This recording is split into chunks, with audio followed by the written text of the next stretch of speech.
ರಮ್ಯಾ ಅವರು ಕೂಡ ಅಷ್ಟೇ ಈ ಒಂದು ಜನತಾ ಪಕ್ಷಕ್ಕೆ ಕಾಕ್ರೋಚ್ ಜನತಾ ಪಕ್ಷಕ್ಕೆ ಬೆಂಬಲವನ್ನ ಸೂಚಿಸಿರುವಂತದ್ದು ನಾನು ಇರ್ತೀನಿ ನನ್ನ ವೋಟ್ ಇರುತ್ತೆ ಅನ್ನುವಂಥದ್ದು. ಅದಾದ ನಂತರ ನಿನ್ನೆ ದಿನ ಕಾಂಗ್ರೆಸ್ ಸಮಾವೇಶದಲ್ಲಿ ಟೀ ಶರ್ಟ್ ಕೂಡ ಲಾಂಚ್ ಆಗಿರುವಂಥದ್ದು. ಅದಕ್ಕೇನು ಹೇಳ್ತೀವಿ ನೋಡಿ, ಕಾಕ್ರೋಚ್ ಎಲ್ಲಿ ಸಿಗುತ್ತೆ ಹೇಳಿ? ಮೋರಿಗಳಲ್ಲಿ ಸಿಗುತ್ತೆ, ಎಲ್ಲೆಲ್ಲಿ ಗಲೀಜಿರುತ್ತೋ ಅಲ್ಲಿ ಸಿಗುತ್ತೆ.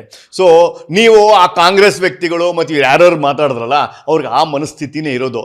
ಒಂದು ರಾಷ್ಟ್ರೀಯ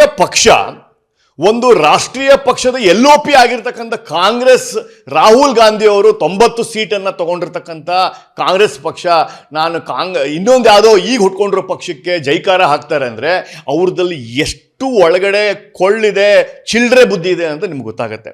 ಅಂದರೆ ಅವರ ಸ್ಟ್ರೆಂತ್ ಮೇಲೆ, ಅವ್ರ ಮೆರಿಟ್ ಮೇಲೆ ನಾನು 29ಕ್ಕೆ ಎಲೆಕ್ಷನ್ ಗೆಲ್ತೀನಿ, BJP ತೊಡೆ ತಟ್ಟು ನಿಲ್ತೀನಿ ಅನ್ನೋ ಅವ್ರಿಗೆ ಒಂಥರ ಕಲ್ಪನೆನೇ ಇಲ್ಲ. ನಾನು ಇನ್ನೊಬ್ರು ಯಾರೋ ಬಂದಿದ್ರೆ ಅವ್ರಿಗೆ ಜೈಕಾರ ಹಾಕ್ತೀನಿ ಅಂತ ಹೇಳಿದ್ರೆ ಇದು ಬೇರೆಯವ್ರ ಮಕ್ಕಳಿಗೆ ನಾನು ಅಪ್ಪ ಅಂತ ಹೇಳ್ದಂಗೆ ಆಗ್ತಾ ಇದೆ. So I don't want to comment on especially Siddaramaiah ಅವ್ರಿಗೆ, ಬಿಕಾಸ್ ನಾಡಿನ ಮುಖ್ಯಮಂತ್ರಿ, ನಾನು ಕಾಕ್ರೋಚ್ ಅಂತ ಹೇಳೋದಾದರೆ ಈಗ ನೀವು ಮಾಡಿರ್ತಕ್ಕಂಥ ಪಾಲಿಸಿಗಳೆಲ್ಲ ಕೇವಲ ಕಾಕ್ರೋಚ್ ರೀತಿಯಲ್ಲೇ ಇದೆ.